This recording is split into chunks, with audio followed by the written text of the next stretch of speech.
राज्य में एक राजा का शासन था। हर सप्ताह पूरी शान और शौकत से नगर में उसका जुलूस निकला करता था, जहां प्रजा उसके दर्शन किया करती थी। एक दिन एक नन्हा चूहा उसी राजमार्ग के किनारे किनारे कहीं जा रहा था, जहां राजा का जुलूस निकलने वाला था। वह चूहा था तो छोटा सा, मगर उसका घमंड बहुत बड़ा था और वह कहूद को सर्वश्रेष्ठ और महान समझता था। कुछ देर बाद राजमार्ग से राजा का भव्य जुलूस निकला, जिसे देखने लोगों की भीड़ लगने लगी। राजा अपने पूरे दल बल के साथ था। उसके सैनिक उसे घेरे हुए थे। कई मंत्री और अनुचर उसके पीछे थे। वह एक विशाल शाही हाथी पर सवार था। हाथी शाही था, इसलिए उसे भव्यता से सजाया गया था और उसकी शान भी देखते बनते थी। जुलूस में हाथी के साथ एक शाही बिल्ली और एक कुत्ता भी थे। राजा का जुलूस देखने को उमड़ी भीड़ राजा के साथ साथ उसके शाही हाथी की भी प्रशंसा कर रहे थी। यह सुनकर घमंडी चूहे को बहुत बुरा लगा। वह हाथी को गौर से देखने लगा, फिर सोचने लगा, इसमें ऐसी क्या खास बात है जो मुझ में नहीं? मैं भी उस जैसा ही हूं।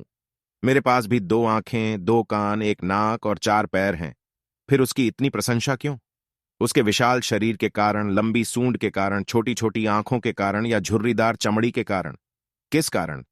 एक बार तुम लोग मुझे देख लो, उस हाथी को भूल जाओगे। मैं हाथी से ज्यादा महान हूं। चूहा यह सब सोच ही रहा था कि शाही बिल्ली की नजर उस पर पड़ गई और उसकी लार टपक गई। जुलूस छोड़ा वह उसकी ओर लपकी। फिर क्या था? चूहा अपनी सारी महानता भूलकर दुम दबाकर भागा। भागते भागते वह हाथी के सामने आ गया।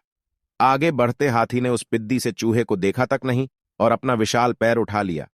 चूहा उसके पैर के नीचे कुचलने ही वाला था, मगर किसी तरह उसने कहूत को बचाया। वहां से बचा तो खतरनाक कुत्ता सामने था, जो उसे देखकर गुर्राया। चूहा पूरी जान लगाकर वहां से भागा और राजमार्ग के किनारे स्थित एक छेद में घुस गया। उसका सारा घमंड उतर चुका था। उसे समझ आ चुका था कि वह इतना भी श्रेष्ठ और महान नहीं। सीख, किसी से मात्र रूप रंग की समानता हमें महान नहीं बनाती। महान हमारे गुण और कार्य बनाते हैं।